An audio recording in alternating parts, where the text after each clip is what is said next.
നമസ്കാരം. പകൽ വാർത്ത ആരംഭിക്കുന്നു. ആദ്യം നോക്കാം പ്രധാന തലക്കെട്ട്. ടെലഗ്രാമിന് ഇന്ത്യയിൽ താൽക്കാലിക നിയന്ത്രണം. നടപടി 21-ന് നടക്കുന്ന നീറ്റ് പരീക്ഷയുടെ ചോദ്യക്കടലാസ് ചോരാതിരിക്കാൻ. നിയന്ത്രണം 22 വരെ. 30-ാം തീയതി വരെ മെസ്സേജ് എഡിറ്റിംഗും പറ്റില്ല. ചില ടെലഗ്രാം ചാനലുകൾ നീക്കം ചെയ്തും കേന്ദ്ര ഇലക്ട്രോണിക്സ് ആൻഡ് IT മന്ത്രാലയം. നടപടി സ്വാഗതം ചെയ്ത് നാഷണൽ ടെസ്റ്റിംഗ് ഏജൻസി.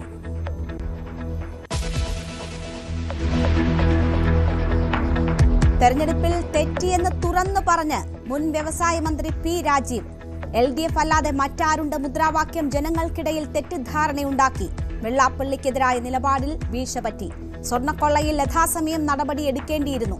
വികസന പ്രവർത്തനങ്ങൾ തെരഞ്ഞെടുപ്പ് ജയിക്കാൻ സഹായിക്കുമെന്ന വിലയിരുത്തൽ തെറ്റിയെന്നും P. രാജീവ്. ഇടതുപക്ഷത്തെ ശുദ്ധീകരിക്കാൻ തുനിഞ്ഞിറങ്ങി CPI സംസ്ഥാന സെക്രട്ടറി ബിനോയ് വിശ്വം. പാർട്ടിക്കുള്ളിൽ സധൈര്യം ചോദ്യം ചോദിക്കാൻ CPM CPI പ്രവർത്തകർക്ക് കഴിയണം. ചോദ്യങ്ങളിൽ പരിസ്ഥിതിയും ലിംഗസമത്വവും ഉണ്ടാകണം. മാർസിസ്റ്റുകാർ മാർസിസ്റ്റ് മൂല്യങ്ങൾ മറക്കരുതെന്നും ഓർമ്മപ്പെടുത്തൽ.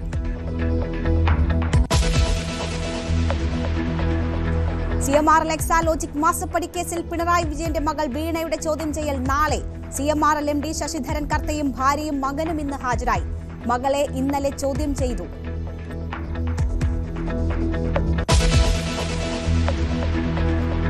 ഷിഗല്ല ബാധിച്ച് സംസ്ഥാനത്ത് 5 പേർ മരിച്ചുവെന്ന് ആരോഗ്യമന്ത്രി. ഈ മാസം റിപ്പോർട്ട് ചെയ്തത് 70 ഷിഗല്ല കേസുകൾ. മഴക്കാല പൂർവ്വ ശുചീകരണം പാളിയെന്നും K. മുരളീധരൻ.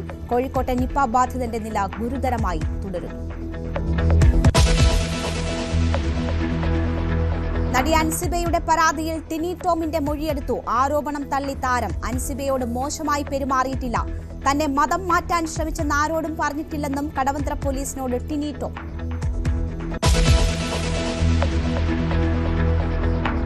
കയ്യും വീശി ചെന്നാൽ മെഡിക്കൽ ഷോപ്പിൽ നിന്ന് ഇനി കഫ് സിറപ്പ് കിട്ടില്ല. ഡോക്ടറുടെ കുറിപ്പടി നിർബന്ധമാക്കി. ഷെഡ്യൂൾ മരുന്നുകളുടെ പട്ടികയിൽ നിന്ന് ഒഴിവാക്കി കേന്ദ്ര ആരോഗ്യ മന്ത്രാലയം. അമിത ഉപയോഗം തടയാനുള്ള നടപടിയെന്ന് വിശദീകരണം.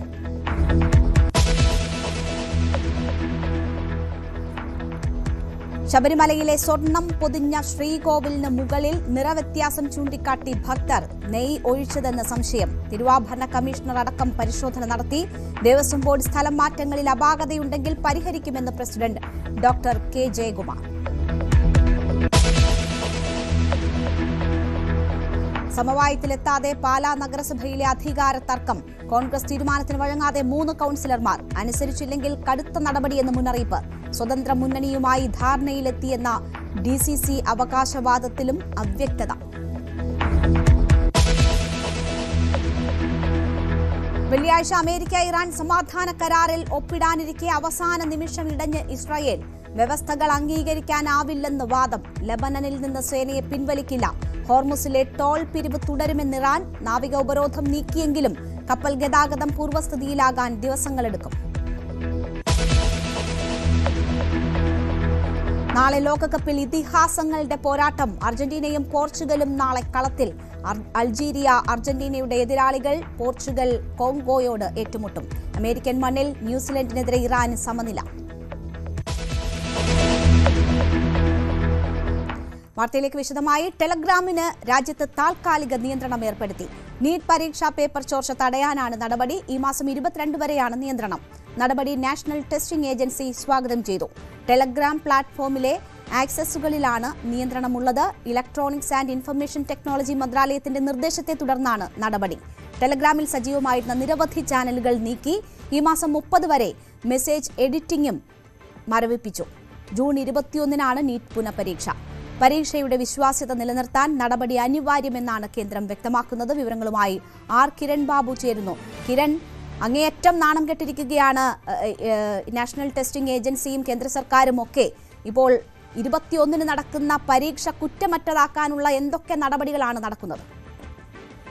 രേണുക, നീറ്റ് UG പരീക്ഷയുടെ ചോദ്യപേപ്പർ ചോർച്ച കേന്ദ്ര സർക്കാരിനും നാഷണൽ ടെസ്റ്റിംഗ് ഏജൻസിക്കും കടുത്ത നാണക്കേടുണ്ടാക്കിയിരുന്നു. എത്രയോ കുട്ടികൾ 1 വർഷവും 2 വർഷവും ഒക്കെ നീണ്ട പരിശീലനത്തിന് ശേഷം എഴുതുന്ന ഒരു പരീക്ഷയാണ്. ആ പരീക്ഷയുടെ വിശ്വാസ്യതയിൽ കുട്ടികൾക്കും രക്ഷകർത്താക്കൾക്കും ഉണ്ടായിരുന്ന ഒരു വിശ്വാസ്യത കൂടിയാണ് നഷ്ടമായത്. അത് പരിഹരിക്കുക എന്നുള്ള ലക്ഷ്യത്തിലാണ് ഇപ്പോൾ പരീക്ഷയ്ക്ക് വേണ്ടിയുള്ള അതിവിപുലമായ ക്രമീകരണങ്ങൾ ഏർപ്പെടുത്തിയിരിക്കുന്നത്. വ്യോമസേനയുടെയും സൈന്യത്തിൻ്റെയും അടക്കം സഹായം തേടിയിട്ടുണ്ട്. കാരണം യാത്രക്കിടയിലൊന്നും ഇത്തരം ചോർച്ചകൾ ഉണ്ടാവരുത്, അതിനുള്ള മുൻകരുതൽ എടുക്കുന്നു. അതോടൊപ്പം തന്നെ പരീക്ഷാ ചോദ്യപേപ്പറുകൾ തയ്യാറാക്കിയ വ്യക്തികളെ പ്രത്യേകം ലോക്ക്ഡൌണിൽ എന്ന പോലെ അവർക്ക് പ്രത്യേകമായ സ്ഥലത്ത് അവരെ മറ്റ് പുറം ലോകവുമായിട്ടുള്ള ബന്ധം വിച്ഛേദിച്ചുകൊണ്ട് താമസിപ്പിക്കുക തുടങ്ങിയ നടപടികൾ എടുത്തിട്ടുണ്ട്. പരീക്ഷയുമായി ബന്ധപ്പെട്ട എല്ലാ തലങ്ങളിലും, ചോദ്യപേപ്പറുമായി ബന്ധപ്പെട്ട എല്ലാ തലങ്ങളിലും ചോർച്ചയ്ക്കുള്ള എല്ലാ വഴികളും പൂർണ്ണമായും അടച്ച് അത്തരം ഒരു പരീക്ഷയ്ക്കാണ് ഒരുങ്ങുന്നത്. അതോടൊപ്പമാണ് ഇപ്പോൾ ടെലഗ്രാമിന് നിയന്ത്രണം ഏർപ്പെടുത്തിയിരിക്കുന്നത്. 22-ാം തീയതി വരെയാണ് പരീക്ഷ നടക്കുന്നത്. 21 കഴിഞ്ഞാൽ 22 വരെയാണ് നിയന്ത്രണമെങ്കിലും IT മന്ത്രാലയം ടെലഗ്രാമിന് അയച്ചിരിക്കുന്നത് 30-ാം തീയതി വരെ ഇത്തരം ഫോർവേഡ് മെസ്സേജുകളുടെ എഡിറ്റിംഗ് അടക്കമുള്ള സൗകര്യങ്ങൾ അതെല്ലാം നിർത്തലാക്കണം എന്നുള്ളതാണ്. അത് തൽക്കാലത്തേക്ക് ഫ്രീസ് ചെയ്യണം എന്നാണ് ആവശ്യപ്പെട്ടിരിക്കുന്നത്. അതിനെ സംബന്ധിച്ച് വ്യത്യസ്തമായ ചില അഭിപ്രായങ്ങളുണ്ട്. കഴിഞ്ഞ തവണ ഈ ടെലഗ്രാം ഗ്രൂപ്പുകൾ വഴിയൊക്കെ ആയിരുന്നു ഇത്തരത്തിലേക്കുള്ള ചോദ്യപേപ്പർ ചോർത്തിയ ചോദ്യപേപ്പർ അയച്ചു കൊടുത്തിരുന്നത്. ചില ഗ്രൂപ്പുകളിൽ അങ്ങനെ ചോദ്യപേപ്പറുകൾക്ക് വേണ്ടി ചില പ്രത്യേക ടെലഗ്രാം ഗ്രൂപ്പുകളുമൊക്കെ തുടങ്ങിയിരുന്നു. ആ ഗ്രൂപ്പുകളെല്ലാം ഇപ്പോൾ ഡിസേബിൾ ചെയ്തിട്ടുണ്ട്. പക്ഷേ അവിടെ ഉന്നയിക്കുന്ന ഒരു ചോദ്യം, കഴിഞ്ഞ തവണ ടെലഗ്രാമാണ് ഇതിനുവേണ്ടി ഉപയോഗിച്ചെങ്കിൽ ഇതുപോലെ സമാനമായ മറ്റനേകം ചോദ്യപേപ്പറുകളോ അല്ലെങ്കിൽ വിവരങ്ങളോ അയച്ചു കൊടുക്കാൻ കഴിയുന്ന കമ്മ്യൂണിക്കേഷൻ സംവിധാനങ്ങൾ ഉള്ള അനവധി ആപ്പുകൾ ലഭ്യമാണ്. അപ്പോൾ ഈ ആപ്പുകളിലൂടെയൊക്കെ ഈ ടെലഗ്രാം മാത്രം നിരോധിച്ചാൽ മറ്റ് ആപ്പുകളിലൂടെയുമൊക്കെ ഇത് ചെയ്തുകൂടെ എന്നുള്ള ചോദ്യമൊക്കെ അപ്പോഴും അവിടെ നിലനിൽക്കുന്നുണ്ട്. പക്ഷേ കേന്ദ്ര സർക്കാരിനെ സംബന്ധിച്ച് ഇനി ഒരിക്കൽ കൂടി ഏതെങ്കിലും തരത്തിൽ വീഴ്ച ഉണ്ടായാൽ അത് ഗൗരവമായ നാണക്കേടാണ്. അത് ഒഴിവാക്കാൻ വേണ്ടി വീഴ്ചയുടെ എല്ലാ പഴുതുകളും അടയ്ക്കുക, അതിനുവേണ്ടി ഉയരുന്ന വിമർശനങ്ങളൊക്കെ കണക്കാക്കാതെ അത്തരം പഴുതുകളെല്ലാം അടയ്ക്കുക എന്ന ലക്ഷ്യത്തിൽ കൂടിയാണ് ഇപ്പോൾ ടെലഗ്രാമിനടക്കം ഇത്തരത്തിൽ നിയന്ത്രണം ഏർപ്പെടുത്തിയിരിക്കുന്നത്. എന്തായാലും പുനഃപരീക്ഷ കുറ്റമറ്റ രീതിയിൽ നടപ്പാക്കുക എന്നുള്ളത് സർക്കാരിനെ സംബന്ധിച്ച് കടുത്ത വെല്ലുവിളിയാണ്. അവിടെ ഏതെങ്കിലും തരത്തിലുള്ള ചെറിയ പഴുതുകൾ പോലും അത് അനുവദിക്കരുത് എന്നുള്ള നിലപാടിലാണ് ഇപ്പോൾ സർക്കാരുള്ളത്. ശരി, കിരൺ ബാബുവാണ് വാർത്തയുടെ വിശദാംശങ്ങൾ നൽകിയത്. നിയമസഭാ തെരഞ്ഞെടുപ്പിൽ LDF മുദ്രാവാക്യം തിരിച്ചടിച്ചുവെന്ന് CPM. LDF അല്ലാതെ മറ്റാരുണ്ട് എന്ന മുദ്രാവാക്യം ശരിയായില്ല എന്നാണ് പാർട്ടിയുടെ വിലയിരുത്തൽ. ജനങ്ങൾക്കിടയിൽ മറ്റൊരു ബോധ്യമാണ് ആ മുദ്രാവാക്യം സൃഷ്ടിച്ചത്. കേന്ദ്ര കമ്മിറ്റി അംഗം P. രാജീവിന്റേതാണ് തുറന്നു പറച്ചിൽ. വെള്ളാപ്പള്ളിക്കെതിരെ ശക്തമായ നിലപാട് സ്വീകരിക്കുന്നതിൽ വീഴ്ച പറ്റിയിട്ടുണ്ടെന്നും ശബരിമല സ്വർണ്ണക്കൊള്ളയിൽ നടപടിയെടുത്തു പോകണമായിരുന്നുവെന്നും P. രാജീവ് സമ്മതിക്കുന്നു.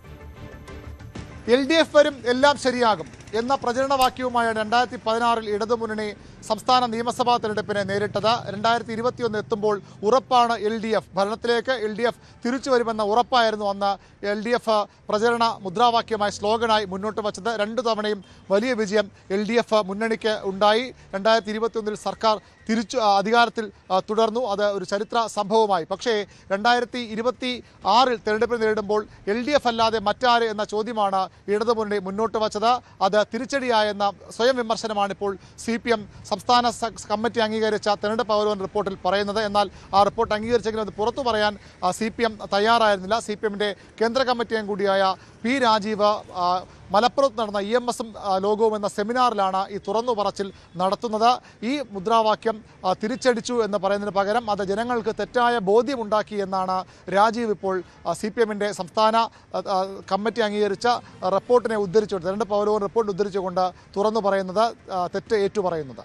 പിന്നെ LDF അല്ലാതെ മറ്റാരുണ്ട്, ആ മുദ്രാവാക്യം വേണ്ടത്ര ശരിയായില്ല എന്ന് തന്നെയാണ് പാർട്ടി വിലയിരുത്തിയിട്ടുള്ളത്.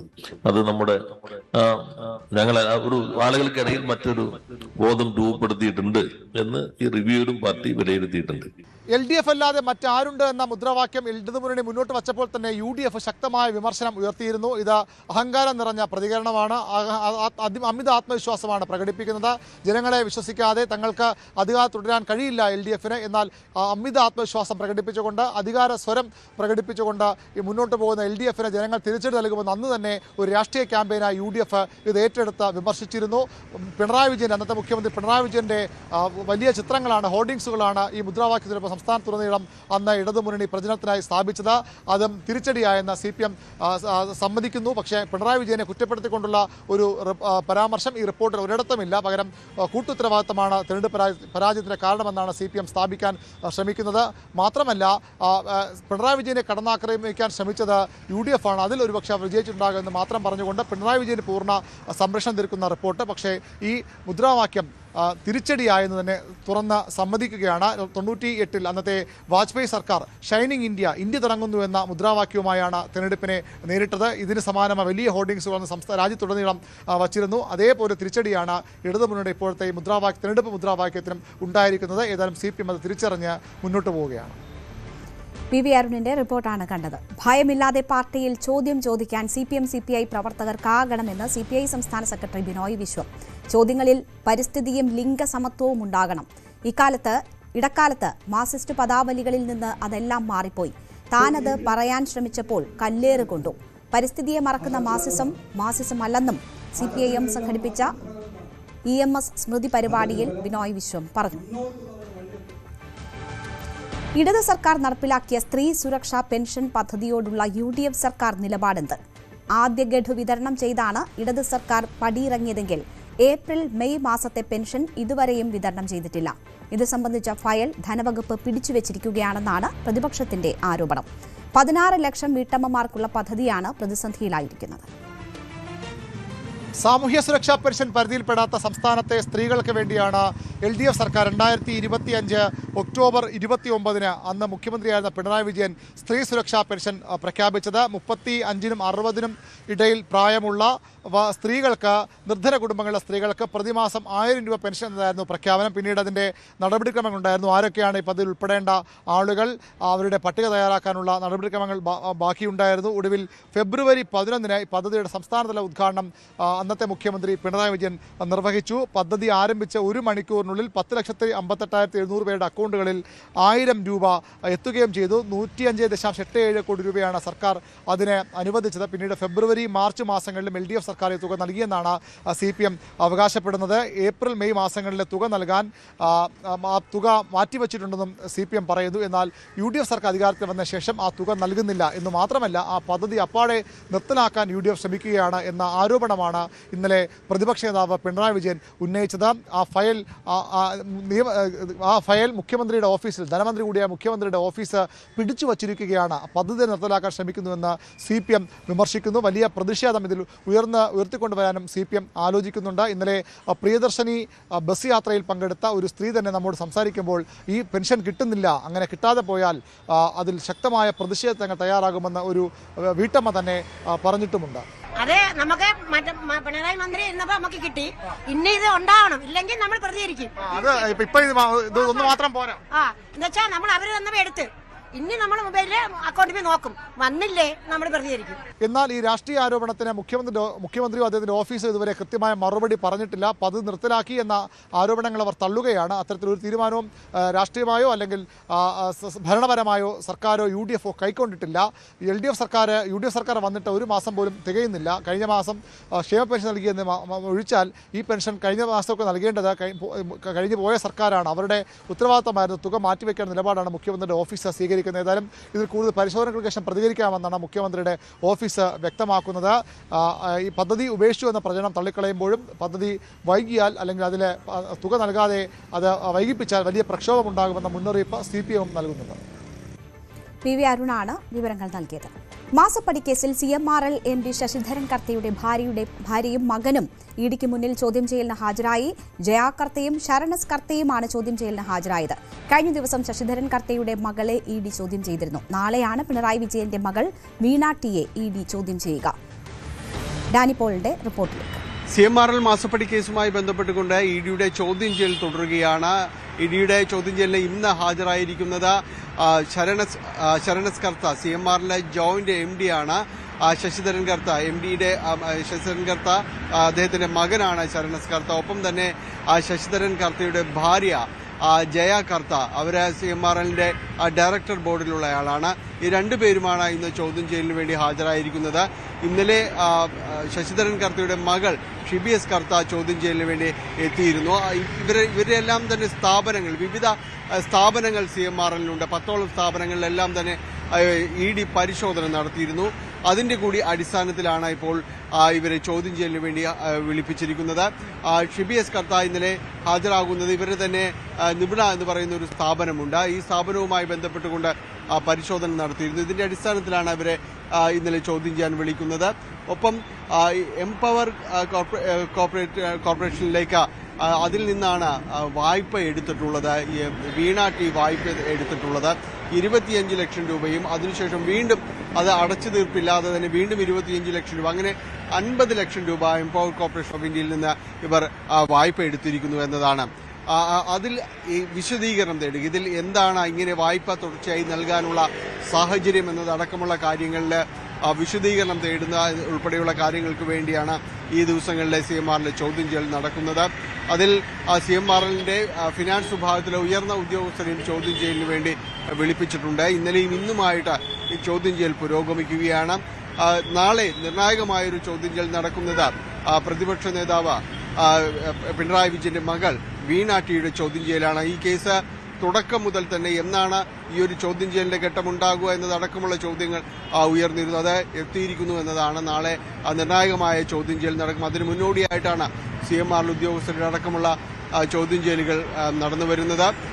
വീണ പ്രധാനമായും തന്നെ ഉത്തരം പറയേണ്ടി വരിക 2,78,00,000 രൂപ കൈപ്പറ്റിയത് എന്ത് അടിസ്ഥാനത്തിലാണ്, അത് ഏത് സാഹചര്യത്തിലാണ്, എന്ത് തരം സേവനങ്ങൾ ഇവർക്ക് നൽകിയിട്ടാണ് വീണയുടെ എക്സാലോജി കമ്പനി ഏത് സേവനങ്ങൾ നൽകിയതിന്റെ അടിസ്ഥാനത്തിലാണ് ഇത്രയും വലിയൊരു തുക ട്രാൻസ്ഫർ ചെയ്തിരിക്കുന്നത്. അതിൽ കള്ളപ്പണം അടക്കമുള്ള കാര്യങ്ങൾ, കള്ളപ്പണമാണ് ഇടപാട് നടന്നിരിക്കുന്നതായാണ് EDയുടെ അന്വേഷണമുള്ളത്. അപ്പോൾ ഇക്കാര്യത്തിൽ എന്ത് വിശദീകരണമാണ് നൽകാനുള്ളത്, ഏതു സേവനങ്ങളുടെ അടിസ്ഥാനത്തിൽ തുക നൽകി, ഈ തുക എന്ത് കാര്യങ്ങൾക്ക് ഉപയോഗിച്ചു എന്നതടക്കമുള്ള കാര്യങ്ങൾ വിശദീകരണം തേടും. ഇത് തന്നെയാണ് EDയിൽ നിന്നും ED CMRL ഉദ്യോഗസ്ഥരിൽ നിന്നും അടക്കം അന്വേഷണം നടത്തുന്നത്. ഏതായാലും നാളെ EDയുടെ നിർണായക ചോദ്യം ചെയ്യലാണ്. പ്രതിഷേധ സാഹചര്യങ്ങൾ ഉണ്ടാകാനുള്ള ഒരു സാഹചര്യം പോലീസ് അടക്കം കാണുന്നതുകൊണ്ട് സാധാരണഗതിയിൽ EDക്ക് മുന്നിൽ ഇത്രയും രീതിയിലുള്ള ഒരു സുരക്ഷാ ക്രമീകരണങ്ങൾ ഉണ്ടാകാറില്ല.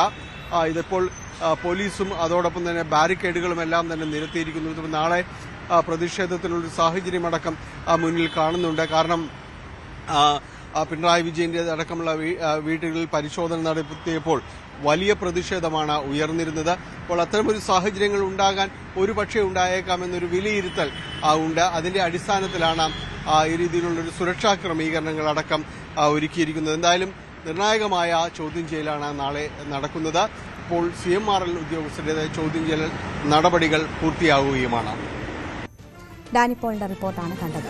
സ്മാർട്ട് ക്രിയേഷൻസ് അഭിഭാഷകനെ ദേവസ്വം വകുപ്പ് സ്പെഷ്യൽ പ്ലീഡറായി നിയമിച്ചതിനെ ന്യായീകരിച്ച ദേവസ്വം മന്ത്രി K മുരളീധരൻ. പ്ലീഡർ നിയമനം ആരുടെയും കുറ്റമല്ല, അദ്ദേഹം നല്ല വക്കീലായതുകൊണ്ടാണ് നിയമിച്ചത്. പിണറായി വിജയന്റെ കേസ് നടത്തിയ വക്കീൽ VD സതീശന് വേണ്ടി വന്നാൽ അവർ കൃത്യമായി ജോലി ചെയ്യും.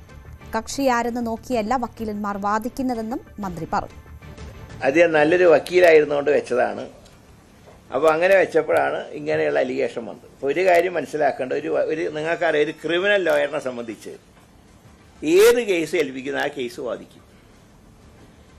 ഇപ്പോൾ പിണറായി വിജയന് വേണ്ടി വാദിച്ച ഒരാൾ നാളെ VD സതീശന് വേണ്ടി വാദിക്കാൻ വന്നാൽ ആരുടെ കേസാണോ ഏറ്റെടുത്തിട്ടുള്ള ആ കക്ഷിയോടായിരിക്കും കൂടുതൽ. അതാണ് വക്കീൽമാർ, അതിൻ്റെ ഒരു എത്തിക്സാണ്. അതനുസരിച്ച് പ്രദീപനെ വെച്ചപ്പോൾ ഒരുപാട് ഭക്തജനങ്ങൾക്ക് ചില സംശയങ്ങളുണ്ടായി. അദ്ദേഹം രാജിവെച്ചു.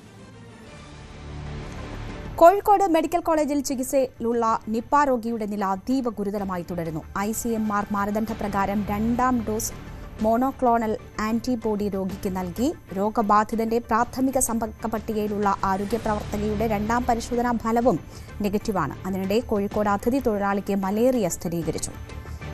MS അനീഷ് കുമാറിന്റെ റിപ്പോർട്ടിലേക്ക്.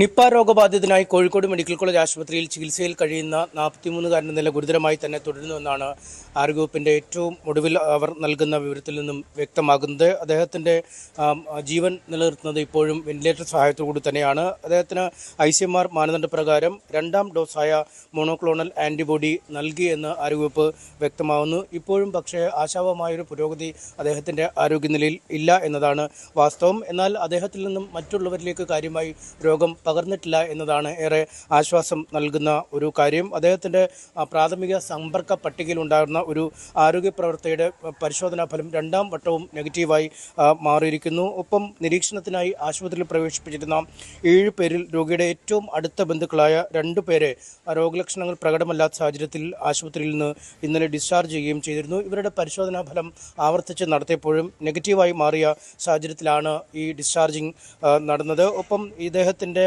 സമ്പർക്ക പട്ടികയിലുണ്ടായിരുന്ന ക്വാറന്റൈനിൽ കഴിയുകയായിരുന്ന ഒരാളെ നിരീക്ഷണത്തിനായി കോഴിക്കോട് മെഡിക്കൽ കോളേജ് ആശുപത്രിയിൽ പ്രവേശിപ്പിച്ചിട്ടുണ്ട്. ഒപ്പം സമ്പർക്ക പട്ടികയിലുണ്ടായിരുന്ന മറ്റൊരാളുടെ കൂടി സാമ്പിൾ ശേഖരിക്കുകയും ചെയ്തിട്ടുണ്ട്. ഈ ഫലത്തിനായി ആരോഗ്യവകുപ്പ് കാത്തിരിക്കുന്നു. എന്നാൽ ഇത്തരം സാഹചര്യങ്ങൾക്കിടയിലും നിപ രോഗബാധിതരുടെ എണ്ണം വർദ്ധിക്കുന്നില്ല എന്നത് ആശ്വാസമുള്ള കാര്യമാണ്. പുതിയതായി ആളുകളെ സമ്പർക്ക പട്ടികയിൽ ചേർക്കുകയോ അല്ലെങ്കിൽ ആരെയും പ്രത്യേകമായി ലക്ഷണങ്ങളോടുകൂടി നിരീക്ഷിക്കുകയോ ചെയ്യേണ്ട സാഹചര്യം നിലവിലില്ല. 103 പേരാണ് ഇപ്പോൾ സമ്പർക്ക പട്ടികയിൽ ഉള്ളത്. ഇതിൽ ഹൈറിസ്ക് വിഭാഗത്തിൽപ്പെട്ട 14 പേരും ഒപ്പം ലോ റിസ്ക് വിഭാഗത്തിൽപ്പെട്ട 45 പേരുമാണുള്ളത്. ഇതിൽ ഏറിയ പങ്കും ആരോഗ്യ പ്രവർത്തകരാണ് എന്നതാണ് വസ്തുത. ഒപ്പം നിപ നിരീക്ഷണ സംവിധാനങ്ങളുടെ ഭാഗമായി ജില്ലയിലെത്തിയ കേന്ദ്ര സംഘം ഇപ്പോഴും അവരുടെ പ്രവർത്തനങ്ങൾ തുടരുകയാണ്. ഫറൂഖ് ആശുപത്രിയിലാണ് രോഗി ആദ്യം പ്രവേശിക്കപ്പെട്ടത്. അവിടെ എത്തി സ്ഥിതിഗതികൾ വിലയിരുത്തുന്ന സാഹചര്യമുണ്ടായി. എന്തായാലും ഈ സംബന്ധിച്ച വിശദമായ റിപ്പോർട്ടുകൾ വൈകാതെ കേന്ദ്രത്തിന് സംഘം സമർപ്പിക്കുകയും ചെയ്യും. പ്രതിരോധ നടപടികളുടെ ഭാഗമായി രാമനാട്ട് നഗരസഭയുടെ വിവിധ ഇടങ്ങളിൽ ആരോഗ്യ പ്രവർത്തകർ വിവിധ പരിശോധനകൾ നടത്തുന്നുമുണ്ട്. എന്തായാലും നിപ്പയുടെ ഭീതി ഒരു വശത്ത് നിൽക്കുമ്പോഴാണ് മറുവശത്ത് വീണ്ടും മലേറിയ ജില്ലയിൽ സ്ഥിരീകരിച്ചിരിക്കുന്നത്. തിക്കോടിയിലാണ് ഇത്തരത്തിൽ രോഗബാധ സ്ഥിരീകരിച്ചിരിക്കുന്നത്. മധ്യപ്രദേശിൽ നിന്നും കേരളത്തിലായി എത്തിയ ഒരു ഇതര സംസ്ഥാന തൊഴിലാളിക്കാണ് ഇത്തരത്തിൽ രോഗബാധ കണ്ടെത്തിയിരിക്കുന്നത്. ജൂൺ 8-ന് പനിയും മറ്റ് രോഗലക്ഷണങ്ങളും പ്രകടമാക്കി തുടർന്ന് നടത്തിയ ലാബിലെ പരിശോധനയിലാണ് ഇയാൾക്ക് മലേറിയ സ്ഥിരീകരിച്ചുവെന്ന് വ്യക്തമായിരിക്കുന്നത്. ഇദ്ദേഹം തിക്കോടിയിലെ താമസ സ്ഥലത്ത് ഇപ്പോഴും ചികിത്സയിൽ തുടരുകയാണ്. ആരോഗ്യവകുപ്പിന്റെ നേതൃത്വത്തിൽ പ്രതിരോധ നടപടികൾ ആരംഭിച്ചിട്ടുണ്ട്. നേരത്തെ നടക്കാവിലും സമാന രീതിയിൽ ഒരാൾക്ക് മലേറിയ സ്ഥിരീകരിച്ചിരുന്നു. അദ്ദേഹവും ഇതര സംസ്ഥാന തൊഴിലാളി ആയിരുന്നു. കേരളത്തിൽ എത്തി ജോലിയിൽ ഏർപ്പെട്ടിരുന്ന ആളാണ്. എന്തായാലും അദ്ദേഹം തിരിച്ച് അദ്ദേഹത്തിന്റെ സ്വദേശത്തേക്ക് തന്നെ പോവുകയും ചെയ്തു. ഈ 2 കേസുകളിലും ഉറവിടം കേരളം അല്ല എന്നാണ് ആരോഗ്യവകുപ്പ് അധികൃതർ നൽകുന്ന വിശദീകരണം. ശരി, MS അനീഷ് കുമാറാണ് വിവരങ്ങൾ നൽകിയത്. സംസ്ഥാനത്ത് നിപ സാഹചര്യം പ്രതിരോധിക്കുമെന്ന് ആരോഗ്യമന്ത്രി കെ മുരളീധരൻ. മറ്റു വകുപ്പുകളുടെ ഏകോപനത്തിലാകും പ്രതിരോധം. നിലവിൽ ചികിത്സയിലുള്ളത് ഒരാൾ മാത്രമാണ്. 38 പേരുടെ സാമ്പിൾ പരിശോധിച്ചതിൽ 77 നെഗറ്റീവാണെന്നും മന്ത്രി പറഞ്ഞു. ഇതുവരെ 38 ടെസ്റ്റുകൾ നടത്തി. ഇപ്പോൾ പേഷ്യൻ്റായി അവിടെ കിടക്കുന്ന പേഷ്യൻറ്റിന് മാത്രമേ പോസിറ്റീവ് ഉള്ളൂ, ബാക്കി എല്ലാം നെഗറ്റീവാണ്. അതായത് 38-ൽ 37 കേസുകളും നെഗറ്റീവാണ്. അപ്പോൾ ഈ ടോട്ടലായിട്ട് നോക്കുമ്പോൾ പകർച്ചവ്യാധികളുടെ സംഖ്യ ഇത്തവണ നിങ്ങൾ തന്നെ റിപ്പോർട്ട് ചെയ്തിട്ടുണ്ട്, ഈ വർഷം കൂടുതലാണ്. അതിൻ്റെ ഒരു മുഖ്യ കാരണമായിട്ട് ഞങ്ങൾ അവലോകനം നടത്തിയപ്പോൾ മനസ്സിലായത്, ഒന്ന് രോഗം ഉള്ള സ്ഥിതി, അതിനെ പ്രതിരോധിക്കണം. രോഗം വരാതിരിക്കാനുള്ള മാർഗം അത് പരിശോധിക്കണം. പിന്നെ മൃഗങ്ങളിൽ നിന്ന് മനുഷ്യനിലേക്ക് പകരുന്ന രോഗങ്ങൾ അത് പരിശോധിക്കണം. സംസ്ഥാനത്ത് ഷിഗല്ല ബാധിച്ച് 5 പേർ മരിച്ചുവെന്ന് ആരോഗ്യമന്ത്രി കെ മുരളീധരൻ. ഈ മാസം 70 ഷിഗല്ല കേസുകൾ റിപ്പോർട്ട് ചെയ്തു. ജനുവരി മുതൽ 146 കേസുകൾ റിപ്പോർട്ട് ചെയ്തു. മഴക്കാല പൂർവ്വ ശുചീകരണം പാളി. പകർച്ചവ്യാധി മുൻകൂട്ടി കണ്ട് നടപടി സ്വീകരിക്കും. ഇതിനായി ഹൈപവർ കമ്മിറ്റി പ്രവർത്തിക്കുമെന്നും മന്ത്രി പറഞ്ഞു.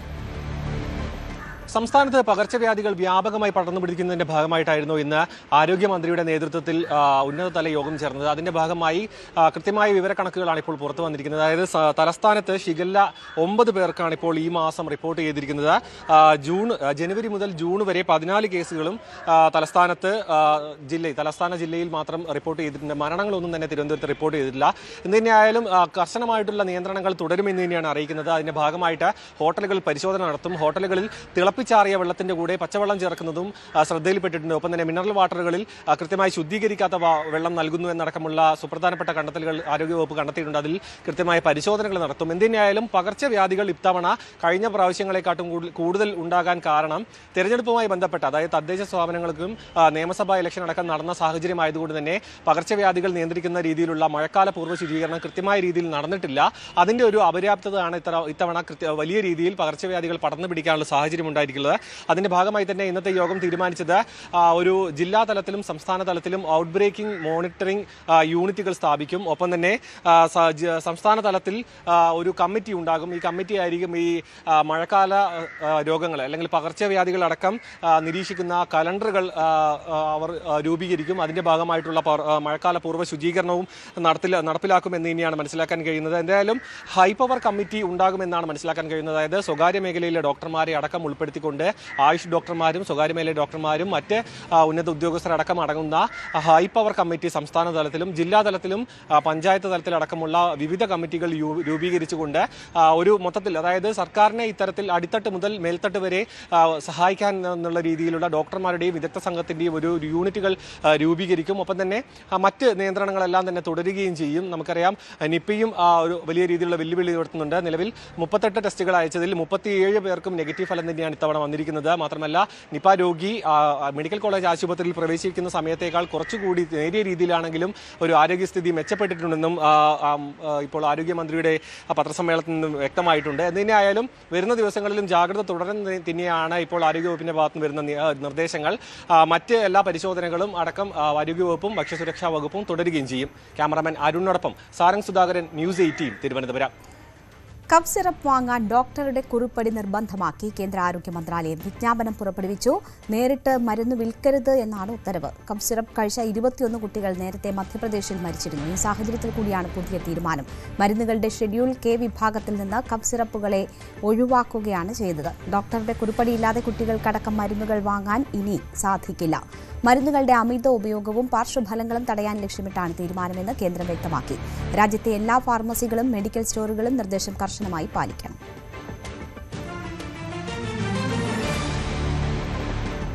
ശബരിമലയിലെ സ്വർണം പൊതിഞ്ഞ ശ്രീകോവിലിന്റെ മുകളിൽ നിറവ്യത്യാസം. എന്തോ ദ്രാവകം ഒഴിച്ചതെന്നാണ് സംശയം. തിരുവാഭരണ കമ്മീഷണർ അടക്കം പരിശോധന നടത്തി. നെയ്യാണ് ഒഴിച്ചതെന്നാണ് വിലയിരുത്തൽ. ശബരിമല ശ്രീകോവിലിന് മുകളിലെ വലതുവശത്തെ ഭാഗത്താണ് ഈ നിറവ്യത്യാസം കണ്ടെത്തിയത്. എന്തായാലും ഇന്നലെ വൈകിട്ടോടുകൂടിയാണ് ഇത്തരമൊരു നിറവ്യത്യാസം കണ്ടെത്തിയത്. SITയുടെ പരിശോധന ഇന്നലെ കൊണ്ട് പൂർത്തിയായി. ശ്രീകോവിലിന്റെയും കട്ടളപ്പാളിയിലെ ഒപ്പം പ്രഭാമണ്ഡലത്തിന്റെയും പരിശോധനയാണ് ഇന്നലെ പൂർത്തിയായത്. അതിന് പിന്നാലെയാണ് ഈ ശ്രീകോവിലിന് മുകളിലെ നിറവ്യത്യാസം കണ്ടെത്തിയത്. എന്തായാലും സ്വർണ്ണം പൊതിഞ്ഞ ഭാഗമാണിത്. അവിടെ ഒരു നിറവ്യത്യാസം കണ്ടത് ഒരു ആശങ്കയ്ക്ക് കാരണമായി. എന്തായാലും സ്പെഷ്യൽ കമ്മീഷണർ അടക്കമുള്ളവർ സ്ഥലത്തുണ്ടായിരുന്നു. നിലവിലത്തെ സാഹചര്യത്തിൽ ഒരുപക്ഷെ ഈ ഇതര സംസ്ഥാനത്തിൽ നിന്ന് വരുന്ന തീർത്ഥാടകർ ക്ഷേത്രത്തിന് മുകളിൽ നെയ്യൊക്കെ ഒഴിക്കുന്ന പതിവുണ്ട്. അത്തരത്തിൽ നെയ്യ് ഒഴിച്ചതിൻ്റെ ഭാഗമായി അതിൽ പൊടിപടലങ്ങൾ പറ്റിയ ഒരു നിറവ്യത്യാസമായിരിക്കാം എന്നുള്ളതാണ് പ്രാഥമികമായ നിഗമനം. എന്തായാലും വിശദമായ ഒരു പരിശോധന നടത്തിയാൽ മാത്രമേ എന്തുകൊണ്ടിത് സംഭവിച്ചു എന്നുള്ള കാര്യം കൃത്യമായി മനസ്സിലാക്കാൻ കഴിയുള്ളൂ. അതിനുള്ള നടപടികൾ ഉടനെ ഉണ്ടാവും. നിലവിലത്തെ സാഹചര്യത്തിൽ ഒരുപക്ഷെ നെയ്യ് ഒഴിച്ചതിൻ്റെ ഭാഗമായി ആ നെയ്യിൽ പൊടിപടലങ്ങൾ പറ്റിയുള്ളൊരു വ്യത്യാസമായിരിക്കാം എന്നുള്ളതാണ് പ്രാഥമികമായി വിലയിരുത്തുന്നത്. എന്തായാലും SITയുടെ പരിശോധന ഇന്നലെ കൊണ്ട് പൂർത്തിയായി. SIT ഈ പ്രഭാമണ്ഡലം ഒപ്പം കട്ടളപ്പാളിയിലെ താഴത്തെ സ്വർണ്ണത്തിൻ്റെ തൂക്കം എന്നിവയൊക്കെയാണ് പരിശോധിച്ച് അത് പൂർവ്വസ്ഥിതിയിൽ പിന്നെ പുനഃസ്ഥാപിക്കുകയും ചെയ്തു. എന്തായാലും അതിന് പിന്നാലെ ഇത് കണ്ടെത്തിയോടുകൂടിയാണ് ഈ ആശങ്കയ്ക്ക് കാരണമായത്. എന്തായാലും വിശദമായൊരു പരിശോധന ഇത് ആവശ്യമായി വരും. എന്തുകൊണ്ട് ഇതുണ്ടായി? കാരണം ശ്രീകോവിലിൻ്റെ മുകൾ ഭാഗം മുഴുവൻ സ്വർണ്ണം പൂശിയ ഭാഗമാണ്. അവിടെ ഒരു കറുത്ത നിറത്തിൽ ഇത്തരത്തിലൊരു നിറവ്യത്യാസം കണ്ടത് വലിയ ഒരു ആശങ്ക ഉണ്ടായിരുന്നതും അത് സംബന്ധിച്ചുള്ള വിശദമായ പരിശോധന, രാസപരിശോധന എന്തെങ്കിലും തരത്തിൽ ഇനി വരും ദിവസങ്ങളിൽ ഉണ്ടാകാനാണ് സാധ്യത എന്നാണ് നമുക്ക് മനസ്സിലാക്കാൻ കഴിയുന്നത്. ശശിനാരായണനാണ് വിവരങ്ങൾ നൽകിയത്. ദേവസ്വം ബോർഡിലെ സ്ഥലമാറ്റങ്ങളിൽ അപാകതയുണ്ടെങ്കിൽ പരിഹരിക്കുമെന്ന് Devaswom board president K. Jayakumar. സ്ഥലമാറ്റത്തെക്കുറിച്ച് പരാതി ലഭിച്ചിട്ടുണ്ട്. ഇന്നത്തെ ബോർഡ് യോഗം പരാതികൾ ചർച്ച ചെയ്യും. രാഷ്ട്രീയ ഇടപെടൽ ഉണ്ടോ എന്നറിയില്ല. നിയമവിരുദ്ധമായി എന്തെങ്കിലും ഉണ്ടെങ്കിൽ പരിഹരിച്ച് മുന്നോട്ടു പോകുമെന്നും ദേവസ്വം ബോർഡ് പ്രസിഡന്റ് പറഞ്ഞു. നോംസ് അനുസരിച്ച് എന്തെങ്കിലുമൊക്കെ വ്യതിയാനങ്ങൾ ആ ഓർഡറിലുണ്ടെങ്കിൽ ഇന്നിപ്പോൾ ബോർഡ് കൂടുന്നുണ്ട്. എന്താണ് ആ ഓർഡറിലെ നോംസിന് വിരുദ്ധമായിട്ട് പലതും വന്നിട്ടുണ്ടോ എന്ന് പരാതിയുള്ളവരുടെ തന്നെ രാവിലെ കാണാൻ പറഞ്ഞിട്ടുണ്ട്. അത് ഇന്ന് ബോർഡ് ചർച്ച ചെയ്ത് പരിഹരിക്കും. യാഥാർത്ഥ്യമാണ്, അതൊന്ന് പരിഹരിക്കാനാണ്. അതിനകത്ത് കാര്യമുണ്ടോ എന്ന് പരിഹരിച്ചിട്ട് നമ്മൾ ഇറക്കിയ ഓർഡറിനകത്ത് അപാകതകൾ ഉണ്ടായേക്കാം, ഇല്ലെന്ന് ഞാൻ പറയുന്നില്ല. ഉണ്ടെങ്കിൽ പരിഹരിക്കും. അതിനല്ലേ ബോർഡ് വെച്ചിരിക്കുന്നത്. അവരുടെ പരാതികൾ എന്താണെന്ന് എഴുതി തരാനും പറഞ്ഞിട്ടുണ്ട്. നടി അൻസിബയുടെ പരാതിയിൽ ടിനി ടോമിന്റെ മൊഴി രേഖപ്പെടുത്തി. കടവന്ത്ര പോലീസാണ് മൊഴിയെടുക്കുന്നത്. തനിക്കെതിരായ പരാതി അടിസ്ഥാനരഹിതമെന്ന് ടിനി ടോം മൊഴി നൽകി. താൻ മോശമായി പെരുമാറിയിട്ടില്ലെന്നും അൻസിബ മതം മാറ്റാൻ ശ്രമിച്ചുവെന്ന് ആരോടും പറഞ്ഞിട്ടില്ല എന്നുമാണ് ടിനി ടോമിന്റെ മൊഴി. നടി അൻസിബ ഹസന്റെ പരാതിയിൽ ടിനി ടോം മൊഴി നൽകിയിട്ടുണ്ട്. കടവന്ത്ര പോലീസാണ് ടിനി ടോമിന്റെ മൊഴി രേഖപ്പെടുത്തിയത്. ഇതുമായി ബന്ധപ്പെട്ട്, അതായത് അൻസിബയുടെ പരാതിയുമായി ബന്ധപ്പെട്ടുള്ള ആരോപണം അടിസ്ഥാനരഹിതമാണെന്നാണ് ടിനി ടോം പ്രധാനമായും പോലീസിനെ അറിയിച്ചത്. അതേസമയം താൻ അൻസിബ ആരുടെയും മതം മാറ്റാൻ ശ്രമിച്ചുവെന്ന് ആരോപിച്ചിട്ടില്ല. അത്തരത്തിലുള്ള ആരോപണങ്ങളൊക്കെ അടിസ്ഥാനരഹിതമാണ് എന്നാണ്. അൻസിബ ഹസൻ മതം മാറ്റാൻ ശ്രമിക്കുന്നു, അതല്ലെങ്കിൽ മതപരമായിട്ടുള്ള ഇടപെടലുകൾ നടത്തുന്നു തുടങ്ങിയ കാര്യങ്ങളൊക്കെ ടിനി ടോം ആരോപിച്ചു എന്നുള്ളതാണ് അൻസിബയുടെ പരാതി. മാത്രമല്ല അമ്മയുടെ കുടുംബയോഗവുമായി ബന്ധപ്പെട്ട് ഇത്തരത്തിൽ അൻസിബയെ സ്ത്രീത്വത്തെ അപമാനിക്കുന്ന തരത്തിലുള്ള പ്രയോഗങ്ങൾ ടീൻടോമിന്റെ ഭാഗത്തുനിന്നും ഉണ്ടായി എന്നാണ് നീനാക്കുറുപ്പും സാക്ഷ്യപ്പെടുത്തിയത്. നീനാക്കുറുപ്പിന്റെ മൊഴി കഴിഞ്ഞ ദിവസം തന്നെ പോലീസ് അവരുടെ വീട്ടിലെത്തി രേഖപ്പെടുത്തിയിരുന്നതാണ്. അതേസമയം അമ്മ പ്രസിഡന്റ് ശ്വേതാ മേനോന്റെ മൊഴിയും പോലീസ് ഇന്നലെ രേഖപ്പെടുത്തിയിട്ടുണ്ട്. ഈ ശ്വേതാ മേനോൻ ഈ പരാതി ആദ്യം അൻസിബ നൽകുന്നത് ശ്വേതാ മേനോന്റെ അടുത്താണ്, അമ്മയുടെ പ്രസിഡന്റ് എന്നുള്ള നിലയിൽ. പക്ഷേ ശ്വേതാ മേനോൻ അത് വേണ്ട വിധം പരിഗണിച്ചില്ല എന്ന് അൻസിബയുടെ പരാതിയിൽ പറഞ്ഞിരുന്നു. ആ പരാതിയുടെ അടിസ്ഥാനത്തിലാണ് ശ്വേതാ മേനോന്റെ മൊഴി കൂടി പോലീസ് രേഖപ്പെടുത്തിയത്. ഇത്തരത്തിലുള്ള ഇടപെടലുകൾ ടീൻടോമിന്റെ ഭാഗത്തുനിന്നും ഉണ്ടായതായി തനിക്ക് അറിയില്ല എന്നുകൊണ്ടാണ് ഇത്തരത്തിലുള്ള ഒരു തുടർ നടപടികളിലേക്ക് പോകാഞ്ഞത് എന്നാണ് ശ്വേതാ മേനോൻ പോലീസ് നൽകിയിരിക്കുന്ന മൊഴി. എന്തായാലും ഇനി കടവന്ത്ര പോലീസ് ഈ വിഷയത്തിൽ അന്വേഷണ റിപ്പോർട്ട് സമർപ്പിക്കും. പാലാ നഗരസഭ പ്രതിസന്ധിയിൽ അയവില്ല. പാർട്ടിയുടെ സമവായ നീക്കത്തിന് വഴങ്ങാതെ 3 കൌൺസിലർമാർ. ബിജു മാത്യൂസ് ഉൾപ്പെടെ 3 പേരാണ് സമവായ ഫോർമുലയിലും ഇടഞ്ഞു നിൽക്കുന്നത്. ബിജു മാത്യൂസ്, ടോണി തൈപ്പറമ്പൻ, ലിസിക്കുട്ടി എന്നിവരാണ് മുൻ നിലപാടിൽ ഉറച്ചു നിൽക്കുന്നത്. സ്വതന്ത്ര മുന്നണിയുമായുള്ള തർക്കം പരിഹരിച്ചു എന്നായിരുന്നു കോൺഗ്രസിന്റെ അവകാശവാദം. എന്നാൽ പാർട്ടി നിലപാട് അംഗീകരിച്ചില്ലെങ്കിൽ കടുത്ത നടപടിയെന്നാണ് കോൺഗ്രസ് പറയുന്നത്. കോൺഗ്രസിന്റെ ഫോർമുല സ്വതന്ത്ര മുന്നണി അംഗീകരിച്ചിരുന്നു. പാലാ നഗരസഭയിൽ UDF-നുണ്ടായ തർക്കങ്ങൾക്ക് ഏതാണ്ട് ഒരു അറുതിയായി എന്ന് കോൺഗ്രസ് അവകാശപ്പെടുമ്പോഴും തർക്കങ്ങൾ പൂർണ്ണമായും അവസാനിച്ചിട്ടില്ല എന്നുള്ളതാണ് ഫലത്തിൽ കോൺഗ്രസിനൊപ്പമുള്ള തന്നെ 3 കൗൺസിലർമാരുടെ നിലപാട്. അതായത് ഇപ്പോൾ ബിനു പുളിക്കകണ്ഠം ഇനി മുതൽ വൈസ് ചെയർമാൻ ആകുക എന്നുള്ളത് അത് മാറ്റിക്കൊണ്ട് അത് അവസാന ടൈമിലേക്ക് കൊടുക്കാനും അങ്ങനെ കോൺഗ്രസിന് ഈ വൈസ് പ്രസിഡന്റ് പദവി നൽകാനുമൊക്കെ സ്വതന്ത്ര മുന്നണിയുമായി നടത്തിയ ചർച്ചയിൽ ധാരണയായിരുന്നു. പക്ഷേ അങ്ങനെ ധാരണയായിട്ട് പോലും കോൺഗ്രസിന് അനുകൂലമായ നിലപാട് സ്വതന്ത്ര മുന്നണി എടുത്തിട്ട് പോലും ഈ 3 കൗൺസിലർമാർ ഇപ്പോഴും ഇടഞ്ഞു നിൽക്കുന്നു എന്നുള്ളതാണ് നമുക്ക് ലഭ്യമാകുന്ന വിവരം. പ്രത്യേകിച്ച് ബിജു മാത്യൂസ് ഉൾപ്പെടെയുള്ള, അതായത് ഈ ബിനു പുളിക്കകണ്ഠവുമായി ഇടഞ്ഞ ബിജു മാത്യൂസ് ഉൾപ്പെടെയുള്ള 3 കൗൺസിലർമാരാണ് ഇപ്പോഴും ഒരു പാർട്ടിക്ക് തലവേദനയായി ഫലത്തിൽ നിൽക്കുന്നത്. അതായത് ഈ തനിക്കെതിരെ നൽകിയ കേസടക്കം പിൻവലിക്കണം, മാപ്പ് പറയണം തുടങ്ങിയ ആവശ്യങ്ങളൊക്കെയാണ് ബിജു മാത്യൂസ് ഉന്നയിക്കുന്നത്. ഇപ്പോഴും ചില സമവായ സാധ്യതകൾ നിൽക്കുകയാണ് അവിടെ. പരസ്പരം കേസുകൾ പിൻവലിക്കുകയോ കൈകൊടുത്ത് പിരിയാനോ ഒക്കെയുള്ള സാധ്യത തള്ളിക്കളയാൻ കഴിയില്ല. എന്തായാലും കോൺഗ്രസ് അതിനുവേണ്ടി വലിയ ശ്രമം നടത്തുന്നുണ്ട്. പക്ഷേ പാർട്ടിയുടെ നിർദ്ദേശം അത് അംഗീകരിച്ചില്ലെങ്കിൽ അതിശക്തമായ നടപടിയുമായി മുന്നോട്ട് പോകും എന്നുള്ളതാണ് കോൺഗ്രസ് നിലപാട്. അവരുടെ മറുപടി എന്ന് പറയുന്നത് അവർ ആലോചിച്ചിട്ട് അവർ അനുസരിച്ച് തീരുമാനങ്ങൾ എടുക്കാം എന്നുള്ള ഒരു മറുപടിയാണ് ഇപ്പം നമ്മളോട് പറഞ്ഞിരിക്കുന്നത്. അതിനകത്ത് അതിനകത്ത് വിയോജിപ്പിന്റെ ഒരു ഭാഗം ഉണ്ടാകേണ്ട കാര്യം ഉണ്ടെന്ന് നമുക്ക് തോന്നുന്നില്ല. കാരണം അവരായിട്ട് തന്നെ ഇനിഷ്യേറ്റ് ചെയ്ത് പറഞ്ഞ നിർദ്ദേശങ്ങളും കാര്യങ്ങളുമാണ് നമ്മൾ ഇന്ന് മറ്റു കക്ഷികളുമായിട്ട് സംസാരിച്ച് ധാരണയിലെത്തിയിരിക്കുന്നത്. ഏതായാലും UDF-ന് ഒരു തലവേദനയായി പാലാ നഗരസഭ മാറിക്കഴിഞ്ഞു. നിലവിൽ എന്തായാലും അവിശ്വാസമൊന്നും ഇല്ലാത്തത് കൊണ്ട് ഇനിയും സമയം കയ്യിലുണ്ട്. എന്തെങ്കിലും തർക്കങ്ങൾ ഉണ്ടായാൽ തന്നെ പരിഹരിക്കാൻ എന്നതാണ് കോൺഗ്രസിന്റെ ഒരു ആശ്വാസം. അതേസമയം തന്നെ കേരള കോൺഗ്രസ് എമ്മും സാധ്യതകൾ പരിശോധിക്കുകയാണ്. ഒരുപക്ഷെ ഈ ഇടഞ്ഞു നിൽക്കുന്ന സ്വതന്ത്രമാർക്ക് പിന്തുണ നൽകുന്നത് അടക്കമുള്ള കാര്യങ്ങൾ അവരുടെ പരിഗണനയിൽ ഉണ്ട്. എന്തായാലും ഇനി എന്ത് എന്നുള്ളത് കാത്തിരുന്ന് തന്നെ കാണണം. പ്രത്യേകിച്ച് ഈ 28-ന് ശേഷമായിരിക്കും ഒരുപക്ഷെ അവിശ്വാസ നീക്കങ്ങൾ ഉണ്ടാകാൻ സാധ്യത. കോട്ടയത്ത് നിന്ന് G. ശ്രീജിത്ത്, ന്യൂസ് 18. വെള്ളാപ്പള്ളിക്ക് P. ശശിയുടെ വക്കീൽ നോട്ടീസ്. വ്യാജ ആരോപണങ്ങൾ പിൻവലിച്ച് മാപ്പ് പറയണമെന്നാണ് നോട്ടീസിലെ ആവശ്യം. തന്നെ തേജോവധം ചെയ്യാൻ ദുരുദ്ദേശത്തോടെ വെള്ളാപ്പള്ളി സംസാരിച്ചുവെന്നാണ് P. ശശിയുടെ ആരോപണം. Advocate K. വിശ്വൻ മുഖേനയാണ് വക്കീൽ നോട്ടീസ് അയച്ചത്. CPM-ന്റെ അന്തകനായത് P. ശശി എന്നായിരുന്നു വെള്ളാപ്പള്ളിയുടെ പരാമർശം. എറണാകുളം മലയിടം തുരുത്ത് കുടിയൊഴിപ്പിക്കലുമായി ബന്ധപ്പെട്ട പ്രശ്നങ്ങൾ രമ്യമായി പരിഹരിച്ചുവെന്ന് സർക്കാർ ഹൈക്കോടതിയിൽ കരാർ ഒപ്പിട്ടു. തുടർ നടപടികൾ അവസാന ഘട്ടത്തിലെന്നും സർക്കാർ അറിയിച്ചു. വിഷയം തിങ്കളാഴ്ച വീണ്ടും ഹൈക്കോടതി പരിഗണിക്കും. മലയിടം തുരുത്ത് പാരിത്തുകാവ് കുടിയൊഴിപ്പിക്കലുമായി ബന്ധപ്പെട്ടുള്ള കരാർ ഒപ്പിട്ടെന്ന് സർക്കാർ ഹൈക്കോടതിയെ അറിയിച്ചിട്ടുണ്ട്. പ്രശ്നങ്ങൾ രമ്യമായി പരിഹരിക്കാൻ കഴിഞ്ഞു. തുടർ നടപടികൾ അവസാന ഘട്ടത്തിലാണെന്നും സർക്കാർ കോടതിയെ അറിയിച്ചിട്ടുണ്ട്. കോടതി വീണ്ടും തിങ്കളാഴ്ച ഈ വിഷയം പരിഗണിക്കും. ഇന്നലെ വൈകുന്നേരമാണ് മന്ത്രി റോജി എം ജോണിന്റെയും MLA VP സജീന്ദ്രന്റെയും ജില്ലാ കളക്ടറുടെയും നേതൃത്വത്തിലുള്ള സംഘത്തിന്റെ സാമീപ്യത്തിൽ കുടുംബക്കാരും അതുപോലെ ഭൂമിയുടെ ഉടമകളും ചേർന്ന് വെച്ച് കരാർ ഒപ്പിട്ടത്.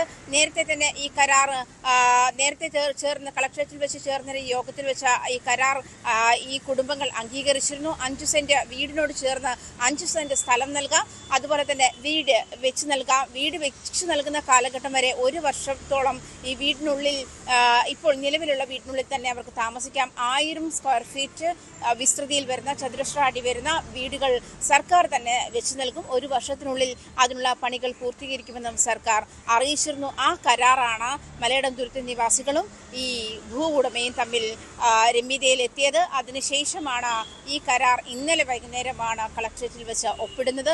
ആ കരാറാണ് ഇന്ന് ഹൈക്കോടതിയിൽ ഹാജരാക്കിയിട്ടുള്ളത്. എന്തായാലും തിങ്കളാഴ്ച വീണ്ടും കോടതി ഈ കേസ് പരിഗണിക്കും. ആധാർ കാർഡ് ദുരുപയോഗം തടയണമെന്നാവശ്യപ്പെട്ട് സമർപ്പിച്ച ഹർജിയിൽ കേന്ദ്ര സർക്കാരിനും സംസ്ഥാന സർക്കാരുകൾക്കും തെരഞ്ഞെടുപ്പ് കമ്മീഷനും നോട്ടീസ് അയച്ച് സുപ്രീംകോടതി. ആധാർ കാർഡുകൾ പൗരത്വം, താമസ സ്ഥലം, ജനനത്തീയതി എന്നിവയുടെ തെളിവായി ഉപയോഗിക്കുന്നത് തടയണമെന്നും തിരിച്ചറിയൽ രേഖയായി മാത്രമേ പരിഗണിക്കാൻ പാടുള്ളൂ എന്ന് നിർദ്ദേശിക്കണമെന്നും ആവശ്യപ്പെട്ടാണ് സുപ്രീംകോടതിയിൽ പൊതുതാൽപര്യ ഹർജി ഫയൽ ചെയ്തത്. ചീഫ് ജസ്റ്റിസ് സൂര്യകാന്ത് അധ്യക്ഷനായ ബെഞ്ചാണ് ഹർജി പരിഗണിച്ചത്. ഇക്കാര്യത്തിൽ കേന്ദ്ര സർക്കാരും സംസ്ഥാന സർക്കാരുകളും തെരഞ്ഞെടുപ്പ് കമ്മീഷനും നിലപാട് വ്യക്തമാക്കാനാണ് സുപ്രീംകോടതി ആവശ്യപ്പെട്ടത്. അമേരിക്ക ഇറാൻ സമാധാന കരാറിൽ ഇടഞ്ഞ് ഇസ്രയേൽ. കരാറിലെ വ്യവസ്ഥകൾ അംഗീകരിക്കാൻ കഴിയില്ലെന്ന നിലപാടിലാണ് ഇസ്രയേൽ. ട്രംപ് അമേരിക്കയുടെ പ്രസിഡന്റും താൻ ഇസ്രയേലിന്റെ പ്രധാനമന്ത്രിയുമാണെന്നാണ് കരാർ വന്നതിന് ശേഷം നെതന്യാഹുവിന്റെ പ്രതികരണം. ലബനനിൽ നിന്നടക്കം സേനയെ പിൻവലിക്കില്ല എന്നും നെതന്യാഹു വ്യക്തമാക്കി. ഹോർമുസിൽ ടോൾ പിരിക്കാനാണ് ഇറാന്റെ തീരുമാനം. G7 ഉച്ചകോടിക്കിടെ അമേരിക്കൻ പ്രസിഡന്റ് ഡൊണാൾഡ് ട്രംപും പ്രധാനമന്ത്രി നരേന്ദ്രമോദിയും നാളെ ഉഭയകക്ഷി ചർച്ച നടത്തും. വ്യാപാര കരാർ മുതൽ പശ്ചിമേഷ്യൻ യുദ്ധം വരെ ചർച്ചയാകും. ഓപ്പറേഷൻ സിന്ദൂറിന് ശേഷം ആദ്യമായാണ് ഇരു രാഷ്ട്ര നേതാക്കളും മുഖാമുഖം കാണുന്നത്. ലോകകപ്പ് ആവേശം.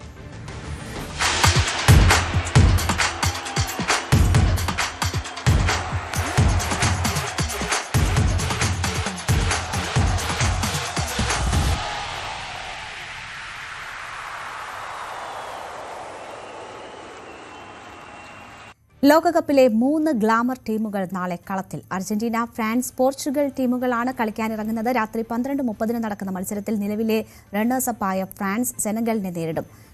2002 ഫ്രാൻസിനെ 1-0 അട്ടിമറിച്ചാണ് ലോകകപ്പ് യാത്രയ്ക്ക് സെനഗൽ തുടക്കമിട്ടത്. ന്യൂജേഴ്സിയിലെ മഫ്ലേറ്റ് സ്റ്റേഡിയത്തിലാണ് മത്സരം. പുലർച്ചെ 3:30 നടക്കുന്ന മത്സരത്തിൽ ഇറാഖ് നോർവേയുമായി ഏറ്റുമുട്ടും. രാവിലെ 6:30 ആരാധകർ കാത്തിരിക്കുന്ന അർജന്റീന അൾജീരിയ പോരാട്ടം. കാൻസാസ് സിറ്റിയിലാണ് അർജന്റീന ലോകകപ്പിന് തുടക്കമിടുന്നത്. നാളെ രാത്രി 10:30 പോർച്ചുഗൽ കോങ്കോയെ നേരിടും. ഇതിഹാസങ്ങൾ ലോകവേദിയിൽ പന്ത് തട്ടാനിറങ്ങുകയാണ് നാളെ. ലയണൽ മെസ്സിയുടെ അർജന്റീനയ്ക്കും ക്രിസ്ത്യാനോ റൊണാൾഡോയുടെ പോർച്ചുഗലിനും നാളെയാണ് ആദ്യ മത്സരം. അർജന്റീനയുടെ മത്സരം രാവിലെ 6:30 പോർച്ചുഗലിന്റെ പോരാട്ടം രാത്രി 10:00 കാണാം.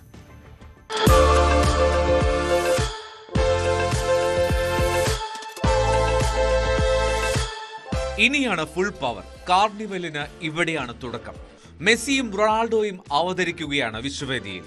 മെസ്സിക്ക് വേണ്ടി കിരീടം എന്ന സമ്മർദ്ദമില്ലാതെ കളിക്കാം അർജന്റീനയ്ക്ക് എന്നത് ശരി തന്നെ. പക്ഷേ നിലവിലെ ചാമ്പ്യന്മാരെന്ന ലേബലിൽ ഇറങ്ങുമ്പോൾ മികവ് തുടർന്നേ മതിയാകും. അൾജീരിയയെ ചെറുമീനായി അർജന്റീന കണ്ടാൽ ആൽബി സെലസ്റ്റെ നിന്നു വിയർക്കും. സന്നാഹ മത്സരത്തിൽ നെതർലൻഡ്സിനെ ഏകപക്ഷീയമായ 1 ഗോളിന് തോൽപ്പിച്ചാണ് അൾജീരിയയുടെ വരവ്. മെസ്സിയുടെ മാന്ത്രിക സ്പർശങ്ങൾ തന്നെ അർജന്റീനയുടെ ഊർജ്ജ സംഭരണി. തുടരാക്രമണങ്ങളിൽ പ്രതിരോധം മറന്നുപോകുന്ന അൾജീരിയയുടെ ഗോൾ വലയിൽ വൻ നിക്ഷേപം കൊതിക്കുന്നുണ്ട് ലൗതാരോയും അൽമാഡയും എൻസോയുമെല്ലാം. ഫ്രഞ്ച് ഇതിഹാസം സിനദീൻ സിദാന്റെ മകൻ ലൂക്ക സിദാനാണ് അൾജീരിയയുടെ ഗോൾ കീപ്പർ. നായകൻ റിയാദ് മെഹ്റസും ഫോർവേഡ് മുഹമ്മദ് അമൂറയും അർജന്റീനയുടെ പ്രതിരോധത്തെ പരീക്ഷിക്കുമെന്നുറപ്പ്. മെസ്സിയെപ്പോലെ കടുപ്പമാകില്ല ക്രിസ്ത്യാനോ റൊണാൾഡോയ്ക്ക്. ഡെമോക്രാറ്റിക് റിപ്പബ്ലിക് ഓഫ് കോങ്കോയാണ് പോർച്ചുഗലിന്റെ എതിരാളി. റൊണാൾഡോ എന്ന സൂപ്പർ താരത്തിന് പിന്നിൽ ബ്രൂണോ ഫെർണാണ്ടസും വിറ്റീനിയും നെവസുമുണ്ട്. ഒപ്പമോടാൻ ബെർണാഡോ സിൽവയും നെറ്റോയും. പരിചയസമ്പന്നരാണ് പ്രതിരോധക്കാരും. വിശ്വവേദിയിൽ ഇത് 2ാം തവണയാണ് കോങ്കോ. 1974 സൈർ എന്ന പഴയ പേരിൽ കളിച്ചുവെങ്കിലും ഒരു ജയം പോലും നേടാതെ മടങ്ങി. തുടക്കം നന്നായാൽ ഒടുക്കം നന്നാവുമെന്നാണല്ലോ. നല്ല തുടക്കമിടട്ടെ മെസ്സിയും റൊണാൾഡോയും. World cup desk, news 18. ലോകകപ്പ് ഫുട്ബോളിൽ കന്നിക്കാരായ കേപ്പ് വെർഡെയുടെ വിസ്മയം.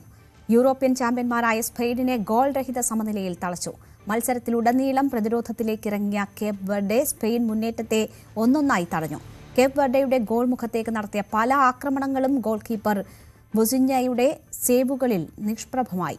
രണ്ടാം പകുതിയിൽ ലമീൻ യമാലും ഡാനി ഓൾമോയും എത്തിയതോടെ സ്പാനിഷ് ടീം മെച്ചപ്പെട്ട താളം കണ്ടെത്തിയെങ്കിലും കേപ്പ് വെർഡെയുടെ പ്രതിരോധം ഭേദിക്കാനായില്ല.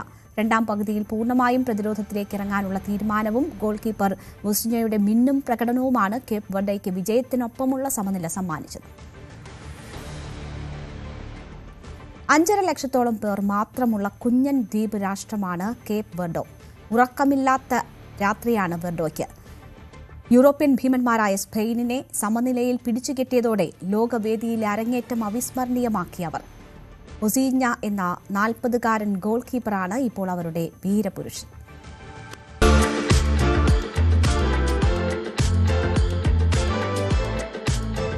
കേപ്പ് വെർഡെ ഔദ്യോഗികമായി republic of Cabo Verde.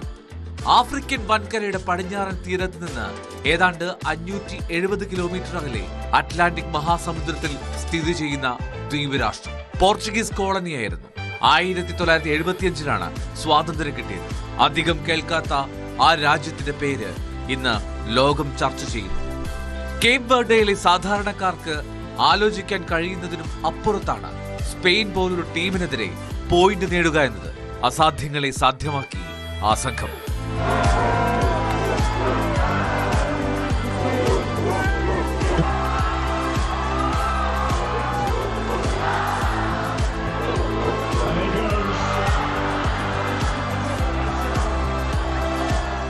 And to play on a big stage like this against a powerhouse like Spain and draw is unbelievable. The team was going to win like 7-0. It's our first time in the World Cup, first game. Very excited. All Cape Verdeans were proud of the tie. We'll take it, we'll take it. É sentimento sem igual. O que eu estou dizendo, nós sentimos. Cada corrida que nós fazemos é uma emoção enorme. Obrigado, obrigado, obrigado, obrigada. We're just happy to be able to, defeat because, everybody was saying that Spain was going to win. So I'm feeling very proud right now. Very proud. കാടൻ പ്രതിരോധമായിരുന്നില്ല blue sharks എന്ന് വിളിപ്പേരുള്ള team കാഴ്ചവെച്ചത്. അറ്റ്ലാന്റിയിൽ ആ നീലസ്രാവുകൾ നീന്തിത്തുടിച്ചപ്പോൾ കാളക്കൂറ്റന്മാരുടെ കരുത്തൊക്കെ ചോർന്നു. 10 അഗ്നിപർവ്വത ദ്വീപുകൾ ചേർന്ന രാജ്യത്തിന് കാവലായി ഗോൾ പോസ്റ്റിൽ ഒസീഞ്ഞ എന്ന വൻമലയും. സ്പാനിഷ് ആക്രമണങ്ങൾ ഒന്നൊന്നായി ആ പാറക്കെട്ടിൽ തട്ടിത്തെറിച്ചുകൊണ്ടേയിരുന്നു. ലോകകപ്പ് ചരിത്രത്തിലെ തന്നെ മികച്ച ഗോൾ കീപ്പിംഗ് പ്രകടനങ്ങളിൽ ഒന്ന്.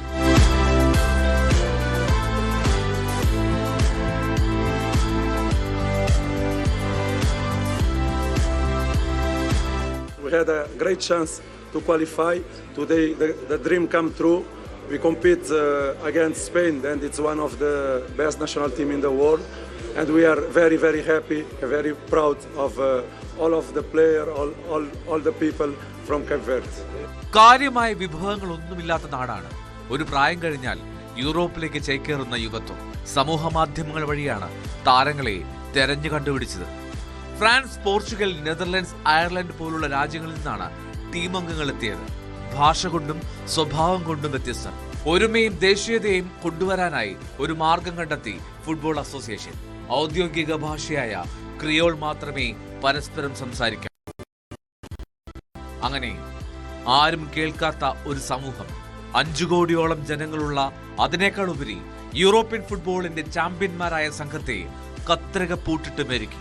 തല ഉയർത്താനാകാതെ സ്പാനിഷ് താരങ്ങൾ കളം വിട്ടത് ഒരു വേദനയാണെങ്കിലും എത്രയോ വലിയ സന്തോഷമാണ് കേപ്പ് വെർഡെ എന്ന പേര് ലോകത്തിനു മുന്നിൽ അവർ അടയാളപ്പെടുത്തിയത്.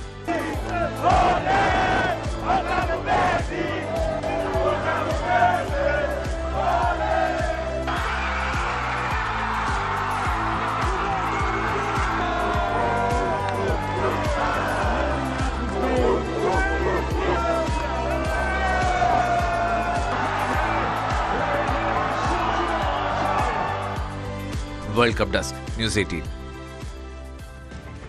മുൻ ചാമ്പ്യന്മാരും ലാറ്റിൻ അമേരിക്കൻ കരുത്തരുമായ ഉറുഗ്വായെ സമനിലയിൽ പൂട്ടി സൗദി അറേബ്യ. ഗ്രൂപ്പ് എച്ച് മത്സരത്തിൽ ഇരു ടീമുകളും ഓരോ ഗോൾ വീതം നേടി. ഒരു ഗോളിന് പിന്നിട്ട് നിന്ന ശേഷം ഉറുഗ്വായ് 80 മിനിറ്റിലാണ് തിരിച്ചടിച്ചത്. ആദ്യ പകുതി അവസാനിക്കാൻ 4 മിനിറ്റുകൾ മാത്രം ബാക്കി നിൽക്കെ ഉറുഗ്വായ് ഞെട്ടിച്ച് സൗദി ലീഡെടുത്തു. അബ്ദുള്ള അൽ അംരിയാണ് ഗോൾ സ്കോറർ.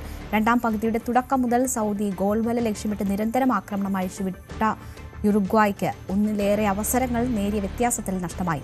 സൗദി ജയത്തിലേക്ക് നീങ്ങുന്നു എന്ന് തോന്നിയ ഘട്ടത്തിൽ ഉറുഗ്വായുടെ മറുപടി ഗോളെത്തി. 80-ാം മിനിറ്റിൽ മാക്സി അറൗജോയാണ് ഗോൾ മടക്കിയത്. ഗ്രൂപ്പ് ജിയിലെ മത്സരത്തിൽ ഈജിപ്തിനെതിരെ സമനിലയുമായി രക്ഷപ്പെട്ട് കരുത്തരായ ബെൽജിയം 20-ാം മിനിറ്റിൽ ഇമാം അഷൂറിന്റെ കിടിലൻ ഗോളിൽ മുന്നിലെത്തിയ ഈജിപ്തിനെതിരെ 66-ാം മിനിറ്റിൽ ഈജിപ്ത് താരം മുഹമ്മദ് ഹാനിയിലൂടെ ലഭിച്ച സെൽഫ് ഗോളിലാണ് ബെൽജിയം മടങ്ങിയത്. മത്സരത്തിലുടനീളം ലഭിച്ച മികച്ച അവസരങ്ങൾ ബെൽജിയം ഓരോന്നായി നഷ്ടപ്പെടുത്തുകയായിരുന്നു. 66-ാം മിനിറ്റിൽ ലുക്കാക്കു കളത്തിലിറങ്ങിയതോടെയാണ് ബെൽജിയത്തിന് ഗോളിലേക്കുള്ള വഴി തുറന്നത്.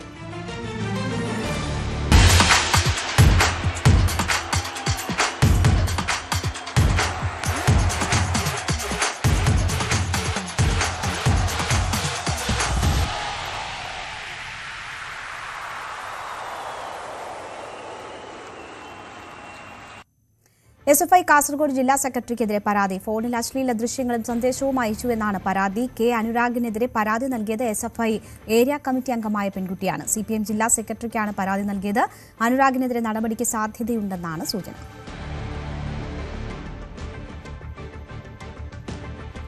വയനാട്ടിലെ വയോധികയുടെ കൊലപാതകത്തിൽ 17-കാരൻ പിടിയിൽ. പണം ചോദിച്ചിട്ട് നൽകാത്തതിന്റെ വൈരാഗ്യത്തിലാണ് കൊല നടത്തിയത്. മെയ് 24-നാണ് വൈപ്പടി സ്വദേശിനി 85 വയസ്സുകാരി ഫാത്തിമ കൊല്ലപ്പെട്ടത്. ഫാത്തിമയെ ക്രൂരമായി മർദ്ദിച്ച് വീടിന്റെ കിടപ്പുമുറിയിൽ വെച്ച് കഴുത്തിൽ വള്ളി ചുറ്റി കൊലപ്പെടുത്തുകയായിരുന്നു. 17 വയസ്സുകാരനെ ജുവനൈൽ ജസ്റ്റിസ് ബോർഡിന് മുന്നിൽ ഹാജരാക്കി. കൊലപാതകം നടന്ന് 22 ദിവസത്തിന് ശേഷമാണ് പ്രതിയെ പിടികൂടിയത്.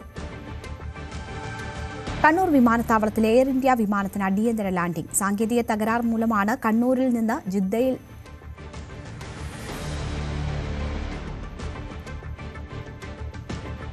ജിദ്ദയിലേക്ക് പുറപ്പെട്ട വിമാനം തിരിച്ചിറക്കിയത്. 2 മണിക്കൂർ പറന്ന് ഇന്ധനം ഒഴുക്കിക്കളഞ്ഞ ശേഷമാണ് വിമാനം തിരിച്ചിറക്കിയത്. 7:40 പുറപ്പെട്ട വിമാനം 10 മണിയോടെ സുരക്ഷിതമായി ലാൻഡ് ചെയ്തു. 180 യാത്രക്കാരാണ് വിമാനത്തിലുണ്ടായിരുന്നത്. മലപ്പുറം മങ്കടയിൽ നിയന്ത്രണം വിട്ട ടിപ്പർ ലോറി താഴ്ചയിലേക്ക് മറിഞ്ഞു. വെണ്ണക്കോട് പട്ടിയിൽ പറമ്പ് പ്രദേശത്ത് കഴിഞ്ഞ ദിവസമായിരുന്നു അപകടം. കുത്തനെയുള്ള ഇറക്കത്തിലൂടെ വെട്ടുകല്ലുമായി വന്ന ലോറി വളവ് തിരിയുന്നതിനിടെ നിയന്ത്രണം നഷ്ടപ്പെട്ട് മൺതിട്ടയിൽ ഇടിച്ച് താഴേക്ക് പതിക്കുകയായിരുന്നു. അപകടത്തിൽ ഡ്രൈവർ ഉൾപ്പെടെയുള്ളവർക്ക് പരിക്കേൽക്കാതെ അത്ഭുതകരമായി രക്ഷപ്പെട്ടു. മലയോര മേഖലയിലെ മൺ റോഡുകളുടെ ശോചനീയ അവസ്ഥയാണ് അപകടത്തിന് കാരണമാകുന്നതെന്ന് നാട്ടുകാർ ആരോപിച്ചു.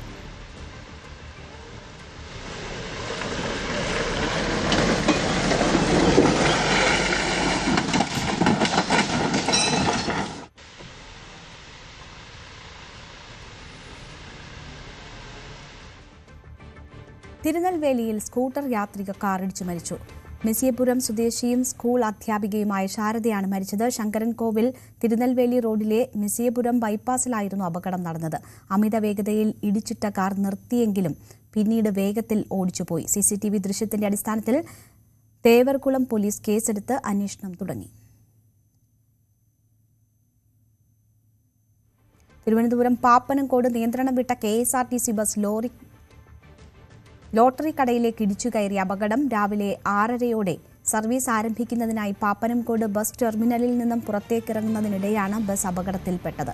സംഭവത്തിൽ KSRTC ഡ്രൈവർ ശാന്തിലാൽ, ലോട്ടറി കച്ചവടക്കാരൻ സുദർശൻ എന്നിവർക്ക് പരിക്കേറ്റു. ഇരുവരെയും മെഡിക്കൽ കോളേജ് ആശുപത്രിയിൽ പ്രവേശിപ്പിച്ചു.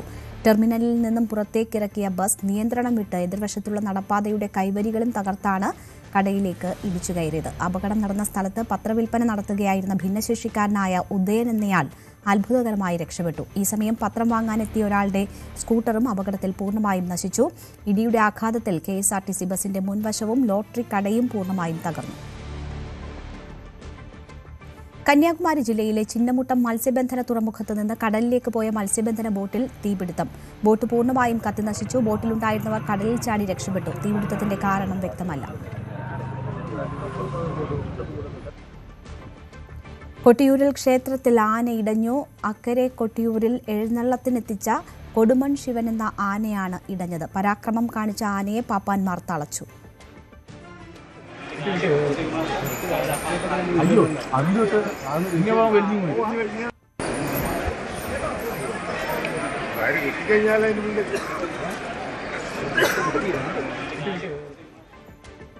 കൊട്ടാരക്കര പുലമൺ പ്രദേശത്ത് 2 ദിവസങ്ങളിലായി നടത്തിയ പരിശോധനകളിൽ കഞ്ചാവ് ചെടികൾ കണ്ടെത്തി. എക്സൈസ് 2 കേസുകൾ രജിസ്റ്റർ ചെയ്തു. ശാന്തി ജംഗ്ഷന് സമീപത്തെ പുരയിടത്തിൽ നിന്ന് 3 കഞ്ചാവ് ചെടികളും ട്രാഫിക് ഐലൻഡിന് സമീപത്ത് നിന്ന് 1 കഞ്ചാവ് ചെടിയും കണ്ടെത്തി.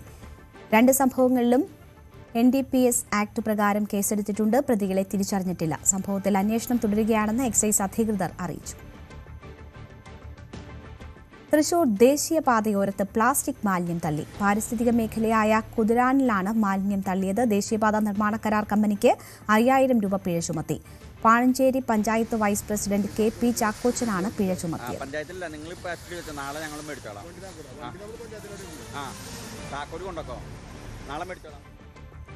ഇന്നലെ മുതൽ കാസർഗോഡ് ജില്ലയിൽ വലിയ ആശങ്കയുണ്ടാക്കിയ 2 സംഭവങ്ങളുണ്ടായി. മഞ്ചേശ്വരത്ത് നിന്നും കാണാതായ 2 ആൺകുട്ടികളെയും ഇന്നലെ രാത്രിയോടെ തന്നെ ബംഗളൂരുവിൽ നിന്ന് കിട്ടി. അതേസമയം കാണാതായ 2 പെൺകുട്ടികൾ എവിടെയെന്ന ചോദ്യം ബാക്കിയാണ്. സ്കൂൾ വിദ്യാർത്ഥികളുടെ നാടുവിടൽ തുടർക്കഥയാകുന്നത് കനത്ത ആശങ്കയ്ക്കാണ് ഇടയാക്കുന്നത്. നിസാര പ്രശ്നങ്ങളുടെ പേരിലും രക്ഷിതാക്കളുടെ ജാഗ്രത കുറവിലുമാണ് ഇത്തരം സംഭവങ്ങൾ ആവർത്തിക്കുന്നതെന്നാണ് പോലീസും വിദഗ്ധരും അഭിപ്രായപ്പെടുന്നത്. ഏറ്റവും ഒടുവിലായി കാസർഗോഡ് ജില്ലയിലെ മഞ്ചേശ്വരം പോലീസ് സ്റ്റേഷൻ പരിധിയിലാണ് 2 വ്യത്യസ്ത സംഭവങ്ങളിലായി 2 പെൺകുട്ടികൾ ഉൾപ്പെടെ 4 പേരെ കാണാതായത്. കുഞ്ചത്തൂർ സ്വാഗത് ഹോട്ടലിന് സമീപം താമസിക്കുന്ന 14ഉം 13ഉം വയസ്സുള്ള ആൺകുട്ടികളെയാണ് ശനിയാഴ്ച വൈകുന്നേരത്തോടെ കാണാതായത്. കുട്ടികൾ മംഗളൂരുവിൽ നിന്നും ബംഗളൂരുവിലേക്കുള്ള യാത്രയ്ക്കായി കർണാടക RTC ബസ് സ്റ്റാൻഡിലെത്തിയ CCTV ദൃശ്യങ്ങൾ പുറത്തു വന്നിരുന്നു. ഇതേ തുടർന്ന് ബംഗളൂരു പോലീസ് നടത്തിയ തിരച്ചിലിൽ ഇരുവരെയും കണ്ടെത്തുകയായിരുന്നു. നാടുവിടാൻ ഇടയായ സാഹചര്യം വ്യക്തമല്ല. കുട്ടികളെ നാട്ടിലെത്തിച്ച് വിശദമായ മൊഴി രേഖപ്പെടുത്തിയാലേ ഇത് സംബന്ധിച്ച് വ്യക്തത ഉണ്ടാകുമെന്നാണ് പോലീസ് പറയുന്നത്. ഇതിൽ ഒരു കുട്ടിയുടെ സൈക്കിൾ 500 രൂപയ്ക്ക് വിൽപ്പന നടത്തിയാണ് ഇവർ നാടുവിട്ടത്. അതേസമയം മറ്റൊരു സംഭവത്തിൽ ബോർക്കാടി നീരോളിക്കയിൽ പ്രവർത്തിക്കുന്ന ശ്രീമാത ബാലികാശ്രമം ട്രസ്റ്റിന്റെ ഹോസ്റ്റലിൽ നിന്നും കാണാതായ 2 പെൺകുട്ടികളെ കണ്ടെത്താനായിട്ടില്ല. ഉർഡൂർ മണിയൂരിലെ 15 വയസ്സുകാരി അമൃത, കാസർഗോഡ് കേളുകുട്ടയിലെ 14 വയസ്സുകാരി KV അനന്യ എന്നിവരെയാണ് കാണാതായത്. ശനിയാഴ്ച രാത്രി 7 മണിക്ക് ശേഷമാണ് ഇരുവരെയും കാണാതായതെന്ന് ആശ്രമം ട്രസ്റ്റിനു വേണ്ടി നീരോളിക്കയിലെ നാരായണഭട്ട് നൽകിയ പരാതിയിൽ പറയുന്നു. സംഭവത്തിൽ മഞ്ചേശ്വരം പോലീസ് കേസ് രജിസ്റ്റർ ചെയ്ത് അന്വേഷണം ഊർജിതമാക്കി. ന്യൂസ് 18 കാസർഗോഡ്. തിരുവനന്തപുരം കഴക്കൂട്ടത്ത് പൊതുഗതാഗതത്തിന് ഭീഷണി ഉയർത്തിയ അനധികൃത വാഹന പാർക്കിംഗ്. കഴക്കൂട്ടം ജംഗ്ഷന് സമീപവും ഫ്ലൈ ഓവറിന് താഴെയുമായാണ് വാഹനങ്ങളുടെ അനധികൃത പാർക്കിംഗ്. ട്രാഫിക് നിയന്ത്രണങ്ങൾ കർശനമാക്കാത്തത് ഇവിടെ ബ്ലോക്കുകൾ രൂപപ്പെടാൻ കാരണമാകും. തിരുവനന്തപുരത്തിന്റെ ഹൃദയഭാഗങ്ങളിലൊന്നാണ് കഴക്കൂട്ടം. 4 വരിയുള്ള ഫ്ലൈ ഓവറും താഴെ സർവീസ് റോഡടക്കമുള്ള സജ്ജീകരണങ്ങൾ ഒരുക്കിയിട്ടുണ്ടെങ്കിലും മിക്കവാറും മേഖലകളിൽ അനധികൃത പാർക്കിങ്ങുകൾ കൈയടക്കിയതിനു ശേഷം പൊതുജനങ്ങൾക്ക് ഇതുവഴി കൃത്യമായും സുഗമമായും സഞ്ചരിക്കാൻ കഴിയാത്ത സാഹചര്യമാണ് നിലവിലുള്ളത്. കഴക്കൂട്ടം നഗരത്തിലെ പ്രധാന വ്യാപാര സ്ഥാപനങ്ങളിലേക്ക് എത്തുന്ന വാഹനങ്ങളാണ് കൂടുതലായും റോഡരികിൽ പാർക്ക് ചെയ്യുന്നത്. എന്നാൽ ദിവസങ്ങളോളം ഫ്ലൈ ഓവറിന് താഴെ പാർക്ക് ചെയ്തു പോകുന്ന വാഹനങ്ങളും നിരവധിയാണ്.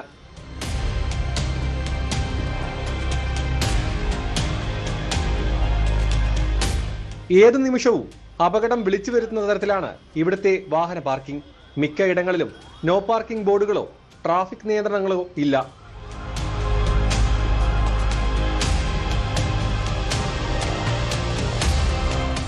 ടെക് ഹബ്ബായ കഴക്കൂട്ടം ജംഗ്ഷനിൽ ചായ കുടിക്കാൻ എത്തുന്നവർ അലക്ഷ്യമായി പാർക്ക് ചെയ്യുന്ന വാഹനങ്ങൾ പൊതുഗതാഗതത്തിന് വലിയ ബുദ്ധിമുട്ട് സൃഷ്ടിക്കുന്നുണ്ട്. ആവശ്യത്തിലധികം റോഡ് സൗകര്യമുള്ള നഗരമാണ് കഴക്കൂട്ടം. കൃത്യമായ ട്രാഫിക് നിയന്ത്രണങ്ങൾ ഏർപ്പെടുത്തിയാൽ പൊതുഗതാഗതം ഇവിടെ വളരെ സുഗമമായി മാറും. അതിന് അധികാരികളും ഇവിടുത്തെ വ്യാപാര സ്ഥാപനങ്ങളും കൃത്യമായി ഇടപെടൽ നടത്തണം എന്ന് മാത്രം. ന്യൂസ് 18 തിരുവനന്തപുരം. ഇത് ജൂണായി. ഇനി ജൂലൈ, ഓഗസ്റ്റ് അവസാനത്തിൽ ഓണമാണ്. പൂക്കളമിടാൻ പൂക്കൾ ഒരുക്കുന്ന തിരക്ക് പലയിടങ്ങളിലും തുടങ്ങിയിട്ടുണ്ട്. പട്ടാമ്പിയിൽ സ്ത്രീകളുടെ കൂട്ടായ്മയാണ് ചെണ്ടുമല്ലി കൃഷി ഇറക്കാൻ പോകുന്നത്. ബ്ലോക്ക് പഞ്ചായത്തിന്റെ നേതൃത്വത്തിൽ കൊപ്പത്തെ വനിതാ സംഘങ്ങൾക്ക് ഹൈബ്രിഡ് ചെണ്ടുമല്ലി തൈകൾ വിതരണം ചെയ്തു. ഓണത്തെ വരവേൽക്കാൻ ചെണ്ടുമല്ലി കൃഷി പദ്ധതിയാണ് പട്ടാമ്പി ബ്ലോക്ക് പഞ്ചായത്തിന്റെ ആഭിമുഖ്യത്തിൽ നടപ്പാക്കുന്നത്. തദ്ദേശ സ്ഥാപനങ്ങളിലെ വനിതാ ഗ്രൂപ്പുകൾ വഴിയാണ് ചെണ്ടുമല്ലി കൃഷി നടത്തുക. ഇതിന്റെ ഭാഗമായി കൊപ്പം പഞ്ചായത്തിലെ വനിതാ ഗ്രൂപ്പുകൾക്ക് ചെണ്ടുമല്ലി തൈ വിതരണം ചെയ്തു.